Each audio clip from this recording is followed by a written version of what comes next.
Revelation 3222. From the 15th of August 1944.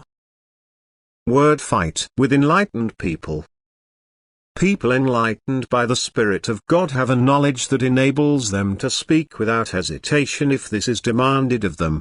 They will never need to be afraid of not being able to answer a question, for it is not they who answer intellectually but the Spirit within them which answers whatever question is put to it.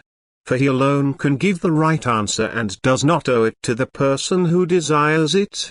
And that is why it is not easy to argue with a person enlightened by God's Spirit, that is, and therefore it is not easy to argue about spiritual questions with a person enlightened by God's Spirit, for he will emerge victorious from every argument. And therefore he can approach every test without worrying. He will not fail and no question will be able to make him uncertain, for he knows more than those who want to confuse him.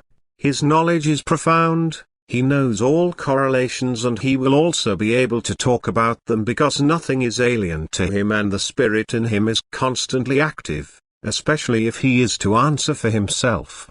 Thus, when the time has come for a person to be called to account who, as a servant of God on earth, is in contact with himself, then the success of this contact will also obviously become apparent. The human being will be permeated by divine spiritual strength, he will be able to speak without shyness and his speeches will be wise. He will not let himself be affected in his opinions. He will hold them because he can justify them, and all words will be given to him from within. He will only speak what the Spirit within him tells him to speak.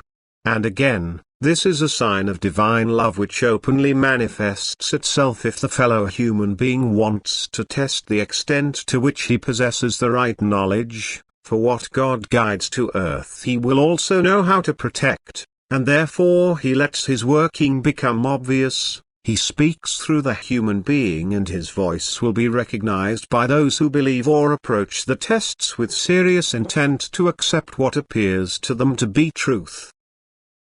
God meets them by confronting them with enlightened people and now demands of them a lively work of thought, namely that they themselves immerse themselves in questions which are raised and that they now let every answer given by the divine Spirit in the human being speak to their heart, that they therefore take a stand on it themselves.